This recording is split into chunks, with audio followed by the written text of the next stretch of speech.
بسم اللہ الرحمن الرحیم۔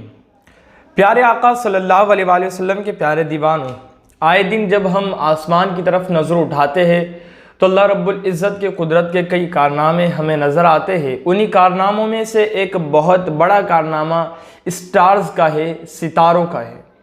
آپ جانتے ہیں ستارے بنتے کیسے ہیں اور ستارے شروعات میں بنے کیسے تھے۔ آج ہم اس کی طرف تھوڑی نظر ڈالنے کی کوشش کریں گے۔ دیکھیں، جب زمین کی اولین تخلیق کا ارادہ ہوا تو بگ بینگ کے نتیجے میں بگ بینگ ہوا، ایک بڑا دھماکہ جس سے زمین اور آسمان میں گیپ آ گیا، اور انہی کی وجہ سے، اس بگ بینگ کی وجہ سے، ایک بہت بڑے دھماکے کی وجہ سے مواد کائنات میں بکھر گیا۔ دھول، مٹی، گیسیں وغیرہ، یہ ساری کے ساری پوری کائنات کے اندر بکھر گئی، اور اسی کی وجہ سے کچھ گیسی مرغولوں نے جنم لیا۔ گیس کے کچھ گول آکار کے شیپس کی شکل کے کچھ گیسوں کے گولوں نے جنم لیا۔ جب انہوں نے جنم لیا گیسوں کے گولوں نے، تو پھر یہ ہائیڈروجن اور ہیلیم جیسے گیسز کے گولے بنے۔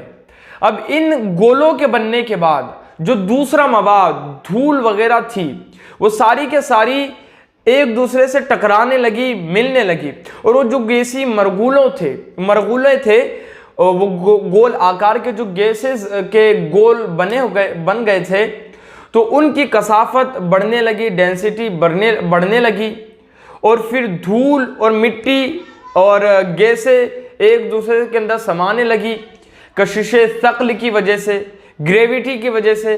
اب یہ جب گیس اور دھول کے ذرات جو ایٹمز تھے، وہ جب آپس میں ٹکرانے لگے، رگڑنے لگے، تو ان رگڑ کی وجہ سے اس کی گول آکار کی جو گیس کا گول بن گیا تھا مرغولہ، اس کے بننے کے بعد جب اس کے اندر دھول اور ایٹمز وغیرہ سارے کے سارے رگڑ کھانے لگے، تو وہ گھومنا شروع ہو گیا۔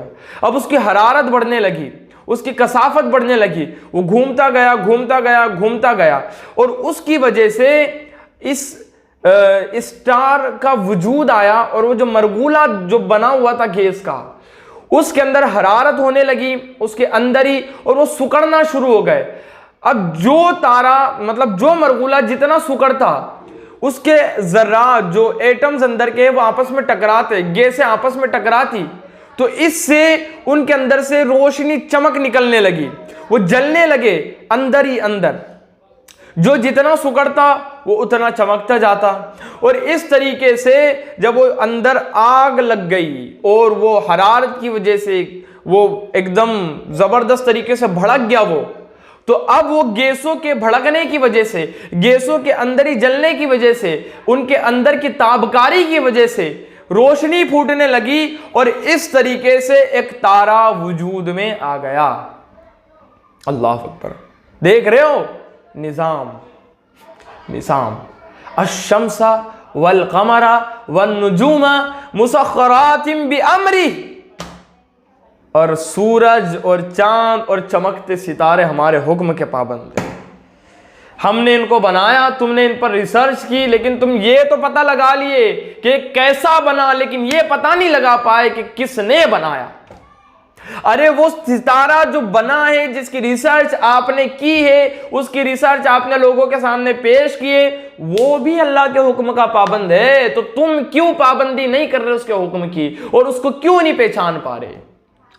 تو پیارے آقا صلی اللہ علیہ وآلہ وسلم کے پیارے دیوانوں، دھول، گرد و غبار اور گیسوں سے بنا ہوا ستارہ جو رات کو سنہری بنا دیتا ہے، جو رات کو چمکا دیتا ہے، رات کو ایک الگ ہی کیفیت عطا کر دیتا ہے، وہ ستارہ بھی اللہ کے حکم کا پابند ہے، وہ بھی اللہ کی عبادت کر رہا ہے۔ لیکن اے انسان، تو اتنی ریسرچ کرنے کے باوجود بھی اس اللہ کو نہیں پہچان پا رہا۔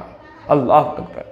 غور و فکر کرے، افلا تعقلون، تم عقل سے کام کیوں نہیں لیتے؟ افلا یتدبرون، تم کیوں غور و فکر نہیں کرتے؟ الذین یتفکرون فی خلق السماوات والارض، اللہ فرماتا ہے غور و فکر کرو کائنات میں، اس کائنات میں غور و فکر کرو، حتی یتبین